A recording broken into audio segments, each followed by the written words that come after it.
So, a very good morning, everyone. So, I'll start off with a few questions.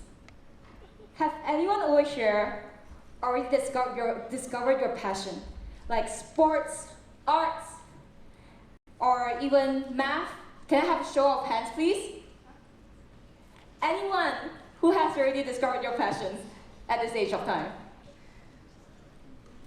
Thank you. Have you ever decided your RGCSE subjects yet? Or A-levels, or even university majors? If you do, please raise your hands.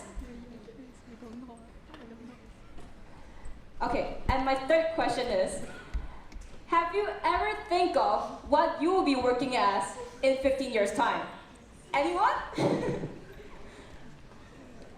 Yes, and I see a lot of hands showing up.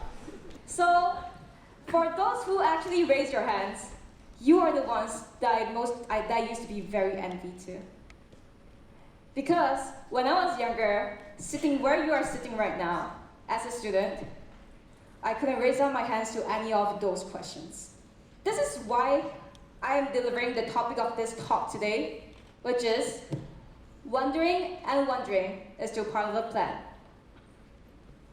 To introduce myself briefly, I am the person that has been the person that being always involved in committee events and organizing events and stuff, and even participating in competitions. However, did you know that back for like 5 years before, when I was in year 11, I was a quiet student who followed this really typical routine. I go to school, I study, and I go back home and sleep. Then I repeat my day again and again. The first proper ECA that I joined is actually when I was in year 11. And the reason of me joining that ECA was actually pretty lame. I joined that because I was wondering what I could write for my university application, which I think that a lot of people have been deciding on that right now. And I was lacking a lot of experiences, so I saw that Leo Club was open for members, and I know that they have been always organizing the annual Halloween event. So I was like, you know what? I'll join it so I can have something to write on my application. Since then, I started to get involved in more community works. I recognized more people, and I developed new skills. And now I even became the founding president of the Soft Skills Committee. And as you can see, a lot of my experiences revolved around the Advanced in Schools competition, like my Leo Club journey as well. And so what began as a simple CV filler eventually turned out into something that I genuinely cared about, a passion that I have developed. So I did tell you that I was very indecisive. And the reason for me taking a gap year is because I couldn't make my decision for my university choices. So that brings me to my gap year journey, where I actually completed 3 internships, but not because I had it all planned. It was because I had myself wandering around and thinking of exploring different opportunities that I can reach out to. So after my graduation, I first started off to work as a DT assistant in the teaching department. Then, I worked at the Thriving Talents to help them to develop the graphic designs and modules, and training modules for different trainers. And I actually get this opportunity because I knew the team from the PHOBISA Student Leadership Conference last year. And now, I'm currently working as an assistant in the quantity surveyor department at a construction firm, which you can see over there. And to be honest, none of these internships actually help out a lot with my university degree, which is engineering, and I'll be pursuing that in Ireland this September. But each of them taught me something that I really couldn't learn in a classroom. That includes how to work with different people that you can see in different work environments, how to communicate, especially to my superiors, And also, how to handle things I've never done before, because all of those internship models, for me, are actually very new.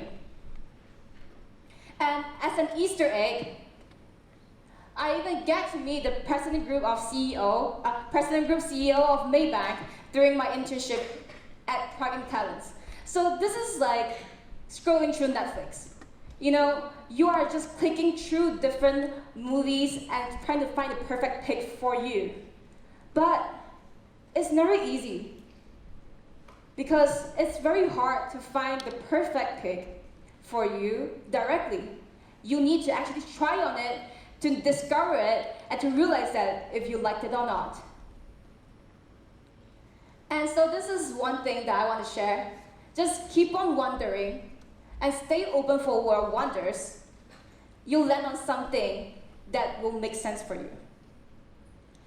Before I end my speech, I believe that this is a season of uncertainty. A lot of you guys are sitting in this room wondering about what's my next step. For the year 9s, you'll be figuring out what are your IGCSE subjects. And for the year 10s, you'll be thinking, where should I be heading after IGCSEs? Should I go for IB, diploma, A-levels, or even foundation courses? And most importantly, for the year 12s, you'll be thinking right now that where should I be applying for university? And believe me, I've been through that. I've been through all of those phases. But from my experience, what I can say is that if you're feeling unsure, the best thing that you can do is keep on wondering and to walk around, explore different opportunities, get yourself into different environments so that you can get more chances. And like me, how I'm standing right now is also one of my opportunities that was offered from my past experiences. So, last but not least, to anyone out there who feels very insecure, lost, or feeling late, just know that you are not behind, because you are just exploring. And exploring is still moving forward. Work hard, keep on wondering and wondering is always still part of the plan. And this is actually not me trying to teach you something, but I just hope that you'll find something useful from my own experience. And for that, thank you.